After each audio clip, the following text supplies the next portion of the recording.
You're born into darkness, quite literally. Inside a cramped den tucked beneath rocks or in the hollow of an old tree, you enter the world blind, deaf, and so tiny you could fit in the palm of a human hand. Your mom isn't snuggling with you for warmth. She's out hunting because guess what? No one's feeding her either. And what about you? Left alone, shivering, helpless, and clueless. The world outside is full of things that would love to turn you into a snack. Hyenas, lions, wild dogs, even other leopards. You don't know any of this yet, but trust me, ignorance is not bliss when you're at the bottom of the food chain.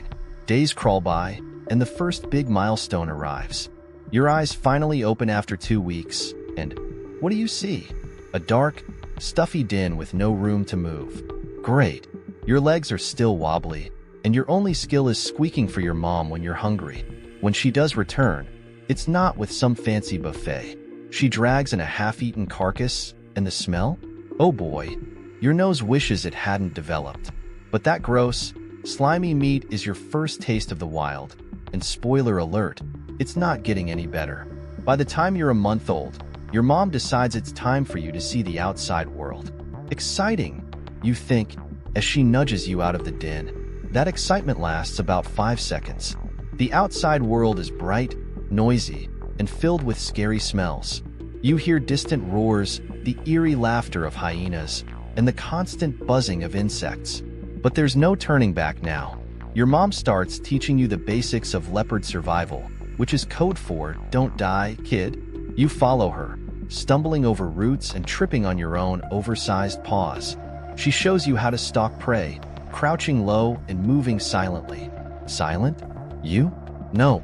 You step on every twig, sending squirrels scattering and birds screaming. Your first hunting attempt? A disaster. You spot a small bird, pounce and miss. The bird flies off, and you tumble into the dirt. Your mom doesn't even bother to look back. She's already caught her own meal and dragged it up into a tree. Oh yeah, trees. Leopards love them. But you? Not so much. Climbing looks easy when your mom does it, but when you try, you slip and land with a loud thud. Every other predator in the area probably heard that. Nice going. As you grow older, you start to notice just how many things want you dead. Lions are the bullies of the savannah, stealing kills and attacking anything they don't like. Hyenas are scavengers, always sniffing around for an easy meal, like you. And wild dogs? They hunt in packs, and if they find you, it's game over. One day, while practicing climbing, you hear your mom growling low and fierce. Peeking out from your branch, you see a group of hyenas circling below, their yellow eyes gleaming. They found your mom's kill and want to take it. She snarls and swipes at them, but there are too many. Eventually, she gives up and leaps into the tree. You spend the rest of the day hungry, watching the hyenas devour what should have been your dinner. At 6 months old, you're bigger, faster, and hungrier. Your mom starts to push you harder. She'll catch prey, let it go, and expect you to chase it down. Sometimes, she just ignores you, leaving you to fend for yourself. The message is clear. No one's going to hold your paw forever. If you don't learn to hunt, you'll starve. And then, the day you dreaded arrives. At around 2 years old, your mom decides she's done with you. She stops sharing kills and starts growling when you get too close. One day, you return to the den and find it empty. She's gone, leaving you alone to figure out life. Thanks, Mom. Being on your own is not the adventure you imagined. For starters, every piece of land worth living on is already taken. You spend weeks sneaking through other leopards' territories, trying not to get caught. But it's only a matter of time before you run into one. Your first territorial dispute is terrifying. The other leopard is huge, scarred from past battles, and not in the mood to share. You try to stand your ground, growling and puffing up to look bigger. It doesn't work. The fight is brutal, and you barely escape with your life. Now you're injured, hungry, and wondering if being a leopard was a bad career choice. Eventually, you find a small, scrappy piece of territory. It's not much, but it's yours.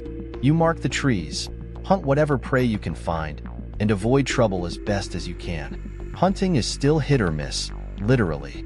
You miss a lot. Sometimes, you pounce too soon, and your prey escapes. Other times, you manage to catch something only to have it stolen by hyenas.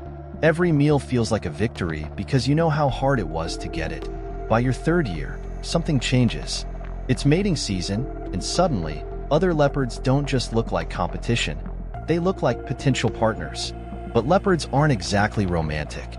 Finding a mate involves growling, chasing, and the occasional slap to the face. When you finally find a willing mate, it's a whirlwind romance. You spend a few days together, then part ways.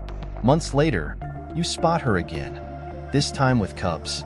You're cubs, but you keep your distance. Leopard dads don't do diaper duty. As the years go by, you grow stronger and smarter. You learn to time your hunts perfectly, reading the movements of your prey like a book. You can take down a gazelle in seconds, drag it up into a tree, and enjoy your meal in peace. Well, most of the time. But the wild never stops being dangerous. Every day, you're on high alert. A lion's roar can send you sprinting for safety. A group of hyenas can ruin your dinner plans in minutes.